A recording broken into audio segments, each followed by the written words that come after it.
परम आदरणीय नरेंद्र मोदी जी को मिलकर के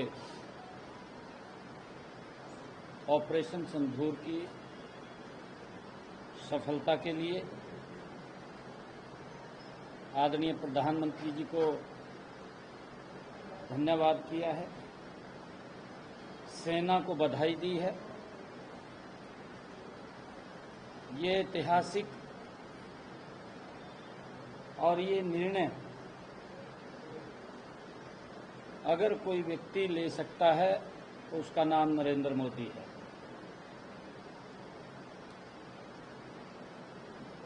पिछले 10 वर्षों के अंदर अगर हम देखेंगे देश के अंदर किस प्रकार से 2014 से पहले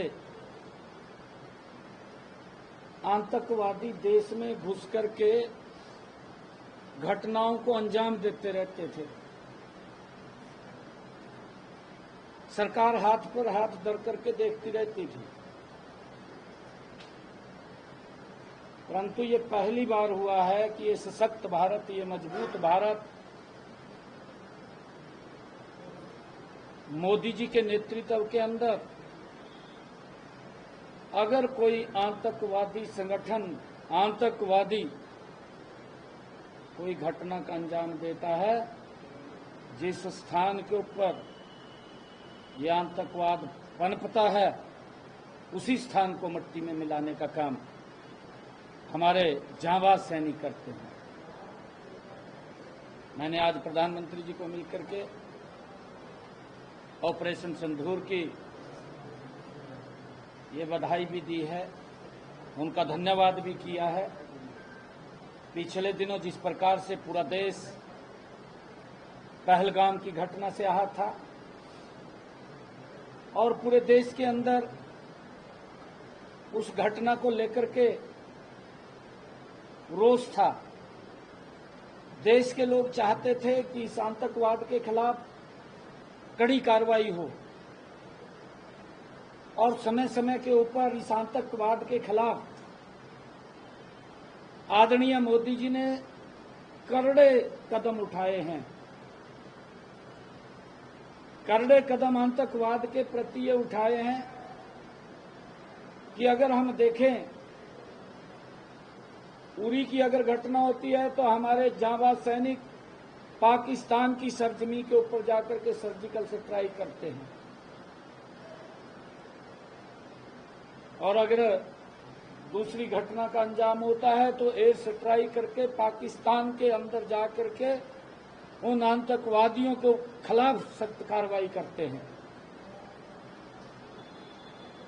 और अब जिस प्रकार का घटनाक्रम पहलगाम के अंदर हमारे देश के जो अपने परिवार सहित घूमने के लिए जा रहे थे, उन्होंने उस कुकृत्य को अंजाम दिया जिससे पूरा देश आहत था। आदरणीय मोदी जी ने जो कहा, उन्होंने कहा कि अब समय आ गया है आतंकवाद की बची कुची जमीन को मिट्टी में मिलाने का। मिला दिया आतंकवाद की उस मिट्टी को जहां से वो जन्म लेते थे और जिनको संरक्षण पाकिस्तान देता था, उस भूमि के ऊपर जाकर के उसको मिट्टी में मिलाने का काम आदरणीय मोदी जी ने किया है। यही 56 इंच है। और अगर हम बात करें कांग्रेस के समय की, कांग्रेस के समय के अंदर आतंकवादी आते थे, घटनाक्रम को अंजाम देकर के चले जाते थे। 2005 से 2008 तक कई बड़े घटनाक्रमों को आतंकवादियों ने देश के अंदर अंजाम दिया। देश के अंदर आतंकवादियों को लेकर के एक भय का वातावरण था, लोग अपने आप को सुरक्षित नहीं मानते थे। परंतु उन आतंकवादी घटनाओं के कारण, मेरे पास फिगर तो नहीं है, फिर भी मैं मोटा मोटा बता देता हूं, ये ऊपर नीचे हो सकती है फिगर, लगभग जो मेरे ध्यान में है कि 650 से ज्यादा 2005 से लेकर के 2008 कांग्रेस के कार्यकाल में किस प्रकार से आतंकवाद अपना मुंह उठा करके इसी देश के अंदर, भारत के अंदर घुस करके हमारे देश के भोले भाले लोगों को मार देता था। 650 के करीब में ये संख्या है। ये मेरे पास संख्या नहीं है, मैंने ज्यादा भी हो सकती है। ये संख्या लगभग अप्रोक्सीमेटली मैंने बताया है। परंतु मोदी जी के भारत के अंदर ये देश सुरक्षित है। अगर कोई आतंकवादी घटना को अंजाम देता है तो उसके घर में जाकर के आज आतंकवादियों को अपने घर में से भी भागना पड़ रहा है। ये कार्रवाई अगर किसी ने की है, ये नरेंद्र मोदी जी जैसा नेतृत्व है जो इस भारत को मजबूत, सशक्त और सुरक्षित भारत बनाने के लिए काम कर रहा है। आज देश के अंदर मोदी जी की इस कार्रवाई को लेकर के देश में एक संतुष्टि का भाव है और आतंकवादियों में भय का भाव है। आतंकवादी पाकिस्तान में भी अपने घर में सुरक्षित नहीं है। और मोदी जी ने जो कहा कि हम बची कुची जो आतंकवादियों की जमीन है उसको मिट्टी में मिलाने का काम करेंगे, और वो काम किया है। मैंने प्रधानमंत्री जी को मिलकर के उनका धन्यवाद किया है, सेना को बधाई दी है। हमारे जांबाज सैनिकों ने जो ऑपरेशन सिंदूर, और जिन्होंने ये बात कही थी आतंकवादियों ने कि उनके सामने क्या पीड़ादायक घटना थी, वो आतंकवादियों ने जब परिवार के सामने उनको मौत के घाट उतारा और महिला एक कहने लगी कि आप मुझे भी मार दें, तो कैसा मंजर था। आज उन आतंकवादियों को अपने देश के अंदर भी भागना पड़ रहा, अपने घर से भी भागना पड़ रहा है। ये हालात किए हैं। आज आतंकवादियों में भय है, भारत सुरक्षित है। ये मोदी का भारत है।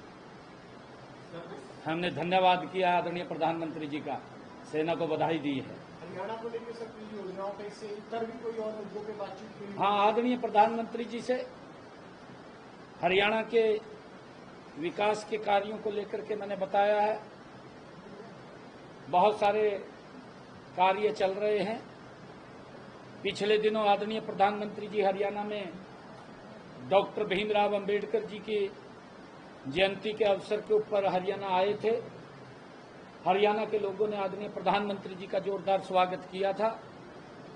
मैंने उसका भी धन्यवाद किया है कि आप हरियाणा में आए हैं और हरियाणा को आपके आने से एक नई ऊर्जा, नई स्फूर्ति मिलती है, हमारा हरियाणा आगे बढ़ता है। तो अब भी मैंने कई विकास कार्यों को लेकर के आदरणीय प्रधानमंत्री जी से चर्चा की है। सर, पकड़े गए हैं हरियाणा और पंजाब के भी, और जो पाकिस्तान उच्चायोग में जिस दानिश की पार्टी में गए थे, जनरल पार्टी, उसमें कई और चेहरे भी सामने आ रहे हैं। हालांकि कुछ जासूसों से आपने जांच भी कर रही है। नहीं, मैंने कल ही पुलिस के उच्चाधिकारियों के साथ बैठक लिया था और एक एक विषय के ऊपर बड़ी गहनता से चर्चा की है। सभी अधिकारियों के साथ बैठ करके हमने कहा है कि इस प्रकार के लोग दुर्भाग्यपूर्ण है जो हमारे देश में रह करके, हमारे देश का खा करके वो सुरक्षा पाकिस्तान को देते हैं। ये दुर्भाग्यपूर्ण है। हमने कहा है कि ऐसे सब लोगों की गहनता से जांच की जाए और सख्त कार्रवाई भी की जाए। ऐसे लोगों को कोई बख्शने का सवाल ही नहीं है। कोई भी व्यक्ति है, जांच चल रही है। अभी अगर और कोई निकलता है तो वो भी सामने आ जाएगा। आप कैसे देखते हैं? आपने कभी गाइडलाइन भी जारी की है कि सोशल मीडिया यूट्यूबर्स के लिए किसी तरह की? नहीं, देखिए, उसके अंदर मैंने ये कहा है कि कई लोग अपने आप को या जैसे अभी आप देखेंगे कि यूट्यूबर्स के ऊपर जिस प्रकार से पाकिस्तान के जानकारियां उपलब्ध कराई गई हैं, आपके सामने आज जो पाकिस्तान के चल रहा है पाकिस्तान को, ऐसी अगर कहीं कोई गतिविधियों में संलिप्त होगा, पूरा पुलिस प्रशासन उसको लेकर के गंभीरता से देख रहा है, बारीकी से जांच कर रहा है। कल मैंने बैठक में यही आदेश दिए थे कि ऐसा कोई भी व्यक्ति जो इस देश में तो बैठा है, इस देश का खा रहा है और वो गुणगान पाकिस्तान का करता है, कि उनकी जांच करे, वो कौन कौन लोग हैं उनको देखें। स्टैंड रोहिंग्या पे पूछना चाहेंगे, रोहिंग्या और म्यांमार को लेकर क्या पॉलिसी है? क्योंकि केंद्र की तरफ से कहा गया है कि सभी राज्यों को भी जानकारी हम लोगों के पास पहुंची है। रोहिंग्या को लेकर म्यांमार के जो लोग हैं जो अवैध रूप से हरियाणा में रह रहे हैं, वहाँ हरियाणा सरकार की जीरो डाउन पॉलिसी होने वाली है या किस तरह का एक्शन और होने वाला है? नहीं, देखिए, इसके लिए मैंने पहले भी कहा था कि जो अवैध रूप से अगर कोई व्यक्ति घुसा हुआ है तो उसको बाहर करने का काम करें। हमारा किसी व्यक्ति विशेष के प्रति कोई द्वेष नहीं है, परंतु अवैध रूप से अगर कोई व्यक्ति घुसा है, क्योंकि उससे हमारी जो सुरक्षा है, जो अवैध रूप से लोग घुसे होते हैं, हमारी सुरक्षा को भी खतरा होता है। तो हमने इसको भी लेकर के एक बड़ा अभियान हरियाणा में चला रखा है कि जो अवैध रूप से हरियाणा के अंदर कहीं पर भी हैं, उनको चिन्हित किया जाए और चिन्हित करके उनके ही स्थान के ऊपर भेजा जाए, जहां पर से वो आए हैं उनको वहां भेजा जाए। क्योंकि अवैध रूप से रहना कोई धर्मशाला थोड़ी है कि एक आप सो जाएगा पड़ जाएगा। मुख्यमंत्री जी, जैसे देखा गया है जैसे देखा गया है कि पाकिस्तान हाई कमीशन जो है पाकिस्तान स्पाई कमीशन बन गया है। Pakistan high commission Pakistan spy commission बन गया है, क्योंकि पाकिस्तान हाई कमीशन स्पाई की एक्टिविटी चला रहा है। तो कितना बड़ा सिक्योरिटी के लिए खतरा है और क्या चाहते हैं कि इसमें क्या कार्रवाई होनी चाहिए? नहीं, देखिए, ये पूरे विश्व के सामने पाकिस्तान का वो चेहरा सामने आया है। एक तरफ तो वो बात बोलता था कि मेरे साथ अन्याय हो रहा है। मैंने ये कहा है कि नरेंद्र मोदी जी जैसा व्यक्ति है जिसको हम ये कह सकते हैं कि 56 इंच का सीना, ये 56 इंच का सीना है। अरे, जो पाकिस्तान पूरे विश्व भर के अंदर भारत को बदनाम करता हुआ घूमता था, आज उसका चेहरा पूरे वर्ल्ड के सामने, पूरे विश्व के सामने ला करके वो आतंकवादी चेहरा खड़ा किया है। पूरे देश विश्व ने देखा है और हमने कार्रवाई जो की है माननीय प्रधानमंत्री जी के दिशा निर्देश के अंदर ऑपरेशन सिंदूर, और हमारे जांबाज सैनिकों ने जो कार्रवाई को अंजाम दिया है, वो किसी विशेष व्यक्ति के खिलाफ नहीं है, वो आतंकवाद के खिलाफ था। उस आतंकवाद को मट्टी में मिलाने का काम किया है और उनके घर के अंदर जाकर के किया है। वीजा के नाम पे जैसे जासूसी के लिए उकसा रहे हैं, वीजा के नाम पे जो जासूसी के लिए उकसाया जा रहा है पाकिस्तान हाई कमीशन में, वो किस तरीके का देखते हैं आप? नहीं, देखिए, उसके लिए जांच का विषय होता है, ये कोई ऐसा नहीं है। जांच उसके अंदर करते हैं, किसी को गलत थोड़ी कोई टॉर्चर करेंगे, किसी को कोई गलत नहीं। परंतु पाकिस्तान जहां आतंकवाद को जन्म देता है, प्रधानमंत्री जी ने स्पष्ट रूप से इस बात को लेकर के कहा कि सबसे पहले उन्होंने निर्णय किया, जब हमारे निहत्थे लोगों को टारगेट करके योजनाबद्ध तरीके से उनके परिवार के सामने, उनके बच्चों के सामने, उनकी फैमिली के सामने उनको मौत के घाट उतार दिया। तो प्रधानमंत्री जी ने कहा कि यहाँ पर जो पाकिस्तान के एम्बेसडर हैं उसका भी स्थान नहीं है, उसको भी बंद कर दिया जाए।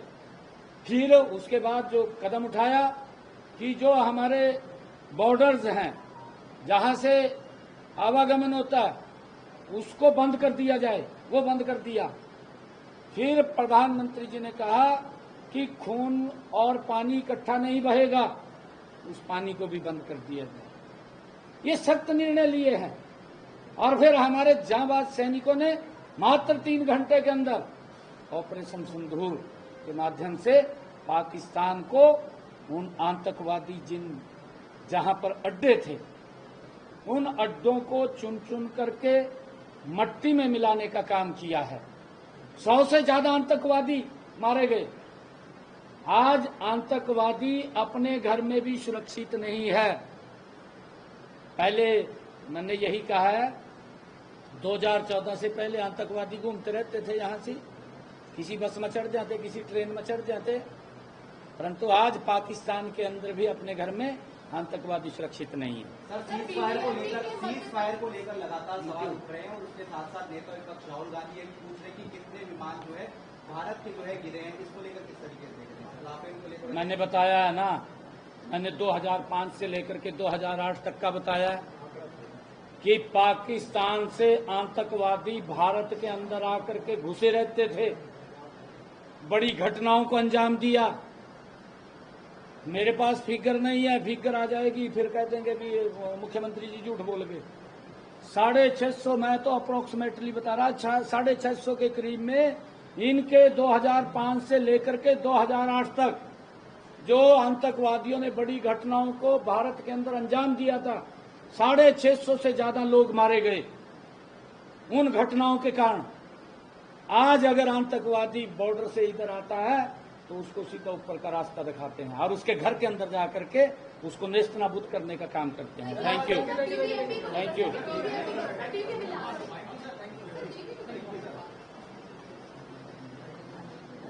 10 मिनट ऑफ कैमरा करवाओ। आप कुछ 10 मिनट ऑफ कैमरा करवाओ।